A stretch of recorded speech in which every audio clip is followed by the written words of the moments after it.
Bienvenidos y gracias por escuchar Verdad en la Red. En vista de la cantidad de preguntas y de comentarios angustiosos por las declaraciones del Papa y también por las ofensas que recibimos diciéndonos que somos serpientes insinuosas, que somos unos mentirosos, queremos hacer este video para dar una aclaratoria para aquellas personas que tienen este estado de preocupación tan grande. Las declaraciones del Papa no cambian las enseñanzas de la Iglesia con respecto a las uniones homosexuales. Esto que se ha expuesto es la opinión personal del Papa en un documental que le hicieron de su vida. Ahora bien, esto es tristísimo, bochornoso, motivo de escándalo que el Papa haya declarado lo que declaró. Cada persona, independientemente de su condición, tiene el derecho de estar protegido por la ley, pero dar protección legal a las uniones sodomitas es inmoral y va en contra de la ley de Dios. Por allí hay personas que están haciendo referencia a un video de otro canal católico que está excusando las declaraciones del Papa, diciendo que estuvo mal traducido, que esta gente que hizo esta biografía, este documental, tradujeron mal unas declaraciones que hizo el Papa, que usaron la palabra unión civil en vez de convivencia civil. Pero veamos, ¿qué es la convivencia civil? Es una institución transversal que puede ser aplicable tanto a parejas del mismo sexo como de distinto sexo, constituyéndose como un estatuto integrador y protector. Los contrayentes que celebren la unión civil pasan a ser convivientes civiles. Los contrayentes pasan a ser considerados por la ley como parientes. Como podrán darse cuenta, lo que está diciendo este otro canal está en un error. Yo sé que duele mucho, pero las cosas hay que reconocerlas tal como son. Por otra parte, entonces habría que preguntarse que si son serpientes sinuosas también y mentirosos el arzobispo Vígano, Tobin, Strickland, el cardenal Burke y otros tantos que están preocupados.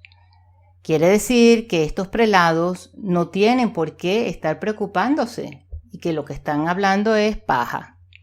Quiere decir que a pesar de que ya proyectaron el documental en Roma el domingo pasado, el Vaticano no tiene nada que aclarar si es que es verdad que la traducción está mal hecha.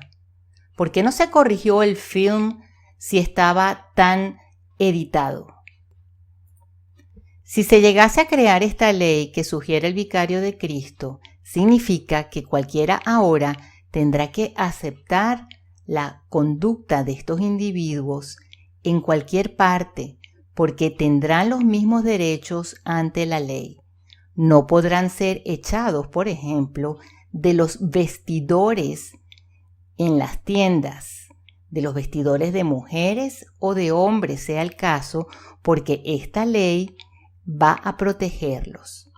Así que no se quejen cuando vean dos hombres o mujeres abrazándose o besándose de manera cariñosa en el centro comercial, en el parque, en el banco de la iglesia, delante de sus niños. O cuando la escuela de sus hijos admita un individuo de este tipo en las clases, en el colegio. Algunos dicen que estamos exagerando, que difamamos, que malinterpretamos. No, esto es grave y triste. No cambia lo que la Iglesia enseña acerca de las uniones homosexuales. Pero ya sabemos que lo que comienza como una excepción termina siendo la regla. Esta es la opinión del Papa, no la enseñanza de la Iglesia. Otra cosa, por allí escribieron que si un papa cae en herejía, deja de ser automáticamente papa. Bueno, entonces no hay papa desde hace casi 60 años, porque todos estos papas, después del Concilio Vaticano II, han cometido actos heréticos y apóstatas. El rumor de que fue electo el Papa Francisco por una mafia o no nos compete a nosotros ni a ustedes, porque no tenemos pruebas y no estuvimos en el cónclave. Todos los cardenales lo reconocieron, le besaron el anillo, y eso es lo que a nosotros nos compete reconocer. Que si no es canónicamente electo, pues Dios lo permitió y es lo que nos toca sufrir. Nos lo merecemos por tibios, por no saber ser buenos hijos de la Iglesia, no conocer ni defender la fe como lo han hecho algunos pocos. Otra cosa, les recordamos que la elección del Papa es un acto administrativo y por lo tanto es el Papa aunque no lo asista el Espíritu Santo.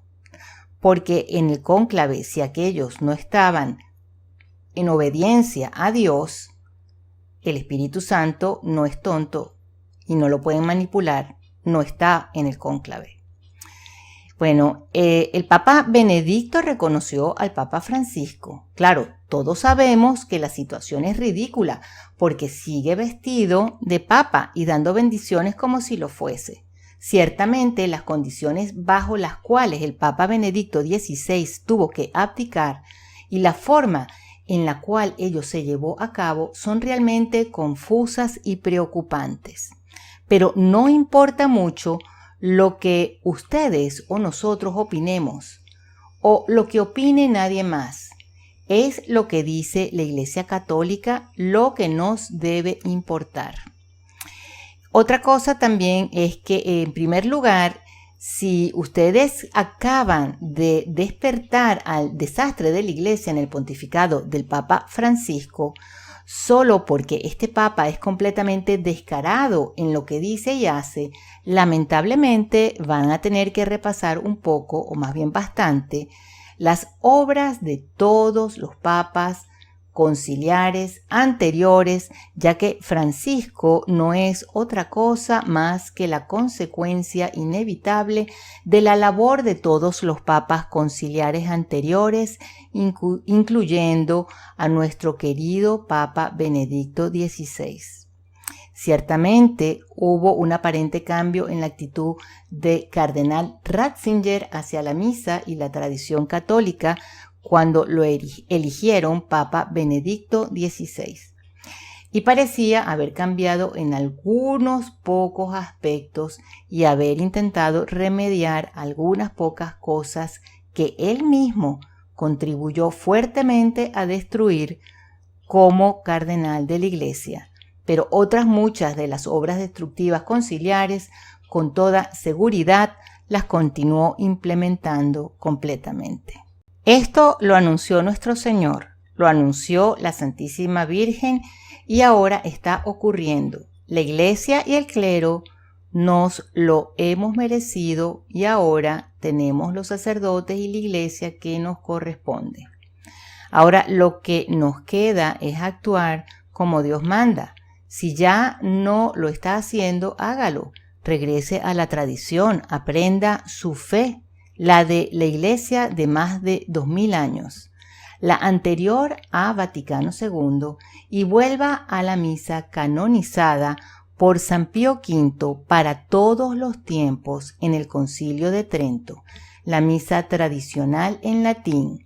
Y cuando salga de la Iglesia, continúe viviendo y vistiendo como debería vivir y vestir una persona católica que ama y respeta a Dios siempre y en todo lugar.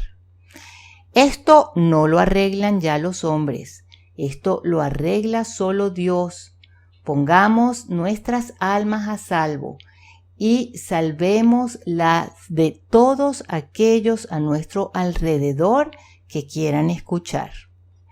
Ahora, para aquellos que tienen duda de cómo resistir y desobedecer cosas que dice el Papa, les dejamos un video que se llama Deber y Derecho a Resistir, que publicamos algún tiempo atrás. Que Dios nos bendiga y hasta la próxima. Bienvenidos y gracias por escuchar Verdad en la Red. El video del día de hoy es titulado El deber y el derecho a resistir. Los santos, los papas, los padres de la Iglesia, doctores y teólogos aprobados de la Iglesia Católica Romana nos han dicho a través de los siglos que un papa puede ser un hereje contra la fe católica romana e intentar destruir la Iglesia a través de sus acciones inapropiadas. Como veremos a continuación, tal papa o tales papas deben ser desobedecidos y resistidos como una cuestión de deber. Lo que está ocurriendo actualmente con el Papa Francisco y lo que ha estado ocurriendo durante las últimas décadas desde el Vaticano II han sido unos cambios destructivos para la Iglesia que han sido introducidos por los modernistas aprovechándose de 3 puntos principales. 1. La infalibilidad papal. 2. La obediencia al sacerdote, obispo y al papa. Una obediencia mal entendida cuando no se comprende lo que se tiene que obedecer. Y 3. La profunda ignorancia de los católicos de su fe, del catecismo y de la historia de la Iglesia. La infalibilidad papal, mal entendida, ha sido explotada una y otra vez para forzar a los católicos, a los sacerdotes y a los obispos a obedecer a los papas que están cometiendo errores y haciéndole daño a la Iglesia. Como se verá más adelante, el propio Papa Pío IX, que fue el que instituyó el dogma de la infalibilidad papal, nos advierte del peligro de que un papa herético en el futuro pueda tratar de hacer uso de esto.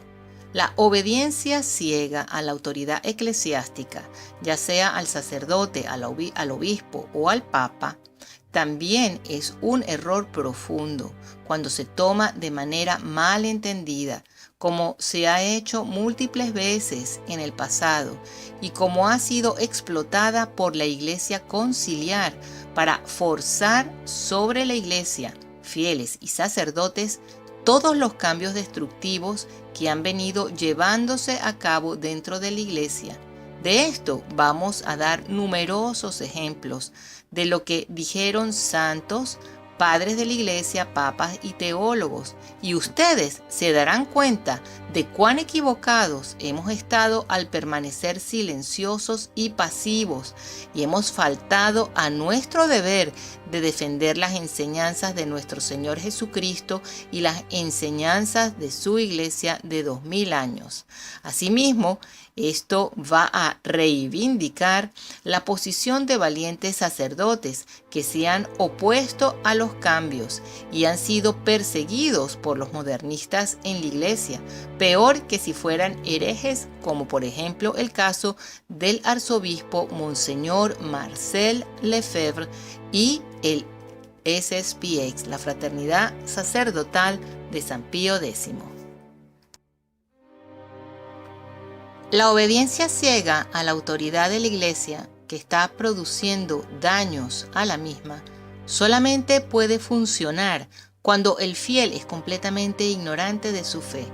Lamentablemente, somos o hemos sido en alguna parte de nuestras vidas terriblemente ignorantes de nuestra fe, y por eso es que los errores de Vaticano II, siendo obviamente contrarios a la Iglesia de 2000 años, a las enseñanzas de Cristo y a los dogmas de la Iglesia, han sido impuestos con tan poca resistencia en la Iglesia actual.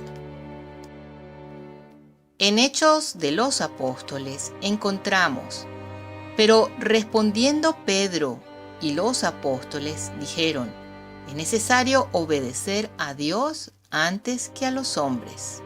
Hechos 5:29.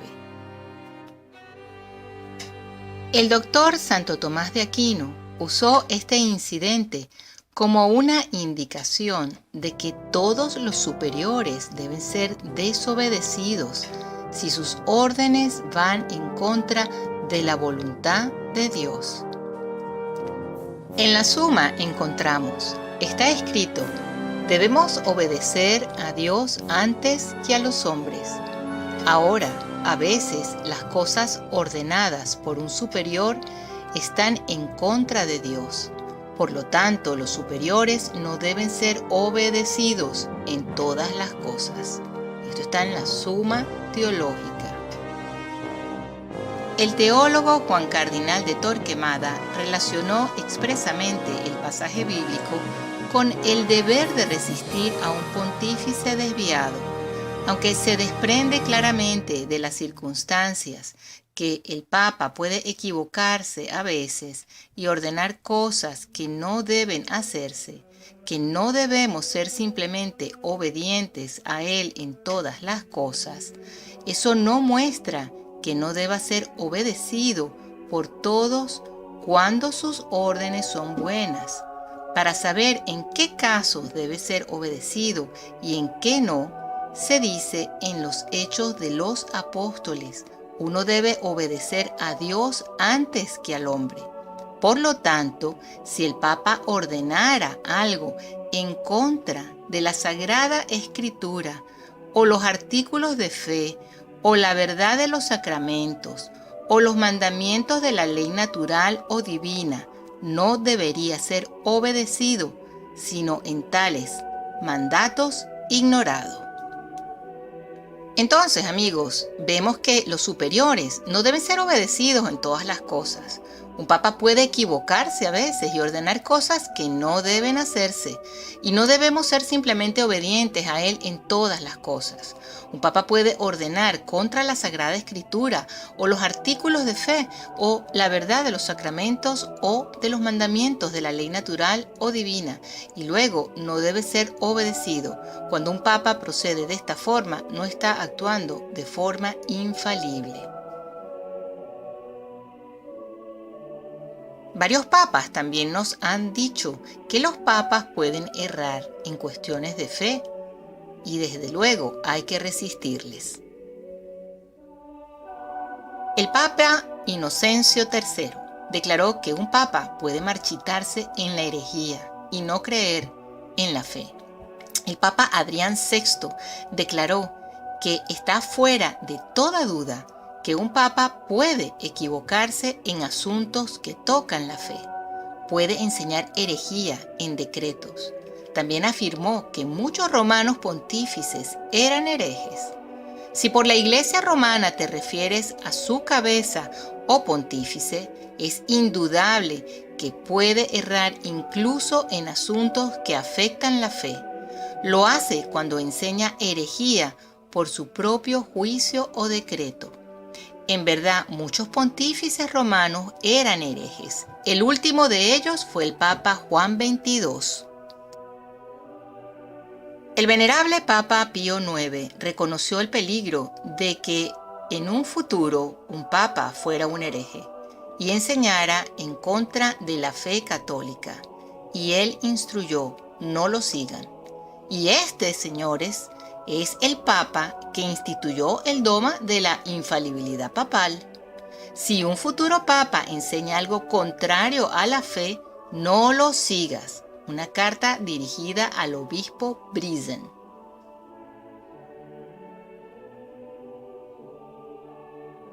El Papa Adrián II admitió que la herejía papal legitima la resistencia de los subordinados a sus superiores y su rechazo a las perniciosas enseñanzas de este último. Leemos que el romano pontífice siempre ha tenido autoridad para juzgar a las cabezas de todas las iglesias, es decir, los patriarcas y obispos. pero en ninguna parte leemos que haya sido juzgado por otros.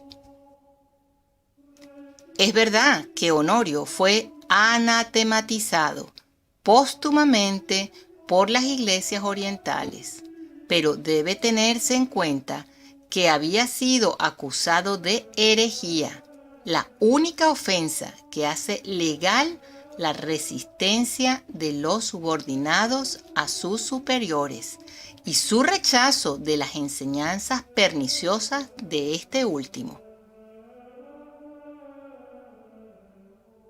Fíjense ustedes que es la herejía papal la que hace legal la resistencia de los subordinados a sus superiores y su rechazo de las perniciosas enseñanzas. Entre los santos y los teólogos volvemos a encontrarnos la misma enseñanza y nos la vuelven a repetir a través del tiempo. No debemos obedecer, sino más bien resistir a aquellos pontífices con enseñanzas corruptas. El primer doctor de la Iglesia, San Atanasio, nos dijo que los católicos fieles a la tradición pueden ser reducidos a un puñado. Escribió esto durante la crisis ariana, cuando el episcopado global desertó al arianismo y el Papa Liberio entró en la herejía, firmó un credo ariano, herético, y excomulgó inválidamente a San Atanasio, como lo hicieron los obispos heréticos de Oriente. Incluso si los católicos fieles a la tradición se reducen a un puñado, son los únicos que son la verdadera Iglesia de Jesucristo, pues su epístola a los católicos. San Vicente de Lérins es el padre de la Iglesia más asociado con la defensa de la tradición doctrinal inmutable. Es el tema de su tratado principal, el Conmonitorio, tratado teológico firmado con el seudónimo de Peregrinus. Previó que si toda la Iglesia entraba en herejía, debíamos mantener la fe tradicional heredada de los padres. ¿Qué debería hacer un católico si una parte de la Iglesia se separa de la comunión de la fe universal? ¿Qué elección puede hacer si un nuevo contagio intenta envenenar? Ya no es una pequeña parte de la Iglesia, sino toda la Iglesia a la vez. Entonces su gran preocupación será unirse a la tradición, que ya no puede ser desviada por ninguna novedad mentirosa. El teólogo Sylvester Prieras discutió la resistencia de un papa corrupto con cierta extensión. Él preguntó: ¿qué debería hacerse en los casos en que el papa destruya a la Iglesia con sus malas acciones? ¿Y qué debería hacerse si el Papa desea irracionalmente abolir las leyes de la Iglesia o el Estado? Su respuesta fue la siguiente: ciertamente estaría en pecado y sería ilegal permitirle actuar de esa manera y también obedecerlo en asuntos que son malvados. Por el contrario, existe el deber de oponerse a él mientras se administra una reprimenda cortés. Por lo tanto, si él deseara distribuir la riqueza de la Iglesia o el patrimonio de Pedro entre sus propios parientes, si él deseara destruir la Iglesia o cometer un acto de similar magnitud, habría un deber de evitarlo y también una obligación de oponerse a él y resistirlo. La razón es que él no posee poder para destruir, y de ello se deduce que si lo hace es lícito oponerse a él. De lo anterior se desprende que si el Papa, por sus mandamientos, órdenes o por sus acciones está destruyendo a la Iglesia, se le puede resistir y se puede evitar el cumplimiento de sus órdenes.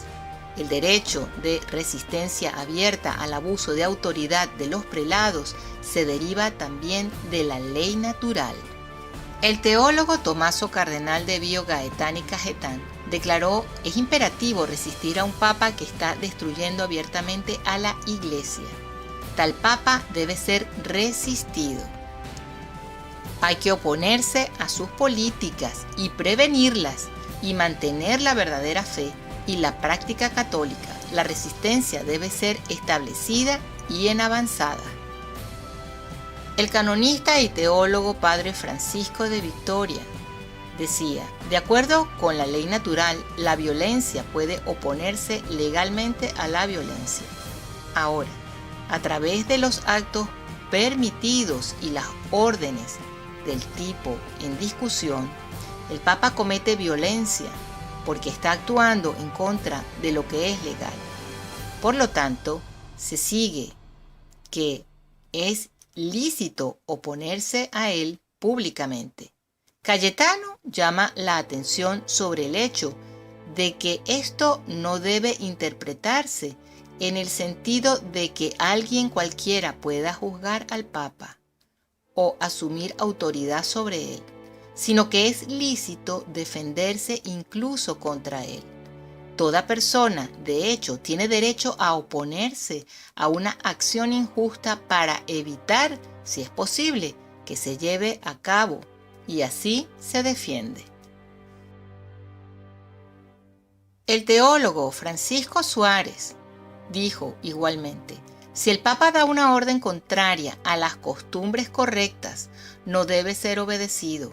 Si intenta hacer algo manifiestamente opuesto a la justicia y al bien común, será legal resistirse a él. Si ataca por la fuerza puede ser repelido, con una moderación apropiada para una defensa justa.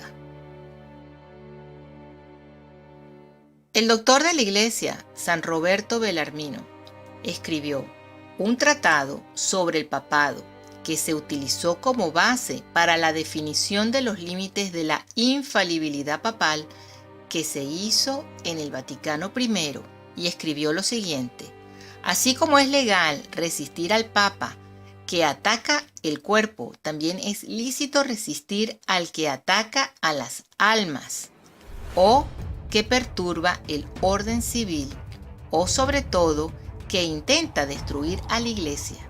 Digo que es lícito resistirlo al no hacer lo que él ordena y evitar que su voluntad sea ejecutada.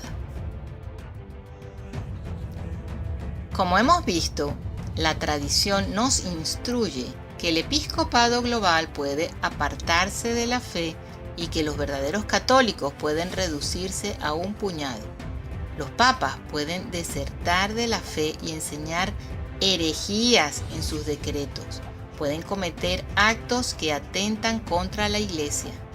Por las mismas palabras de Pío IX, podemos ver que no todos los papas son infalibles en todo lo que hacen y dicen.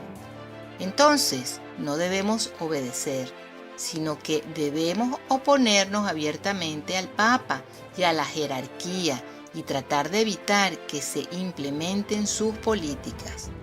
El caso más conocido de la historia reciente de la Iglesia de resistencia a un Papa cometiendo errores y haciendo daño a la Iglesia lo tenemos en el caso del arzobispo Marcel Lefebvre. El arzobispo Marcel Lefebvre, en desobediencia al Papa Pablo VI, ordenó sacerdotes para la Sociedad Sacerdotal de San Pío X, y años después, durante el pontificado de Juan Pablo II, ordenó 4 obispos sin la autorización del Papa.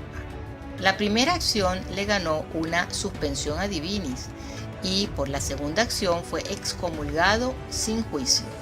Ninguna de las acciones son realmente válidas, ya que, como se puede ver por todo lo anterior, Monseñor Lefebvre estaba haciendo uso de su derecho y cumpliendo con su deber de resistir a papas que estaban cometiendo actos heréticos e introduciendo cambios destructivos a la Iglesia. escapa al alcance de este video, pero también sus acciones estaban amparadas por la ley canónica de 1917 y la de 1983. Bueno, hemos visto cómo los santos y los teólogos y papas a través del tiempo nos han dicho que puede suceder un nuevo contagio que intente envenenar, ya no sea una pequeña parte de la iglesia, sino toda la iglesia a la vez. Y puede suceder que los católicos fieles a la tradición se reduzcan a un puñado. Si esto ocurriera, la gran preocupación de cada uno sería unirse a la tradición que ya no puede ser desviada por ninguna novedad mentirosa. Y son los fieles católicos a la tradición quienes son los verdaderos miembros de la Iglesia de Jesucristo.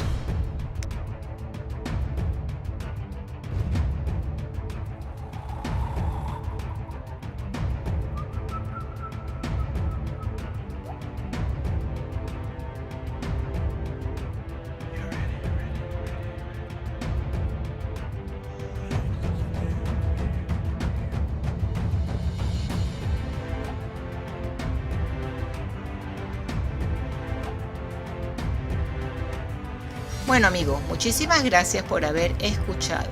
Que Dios los bendiga y hasta la próxima.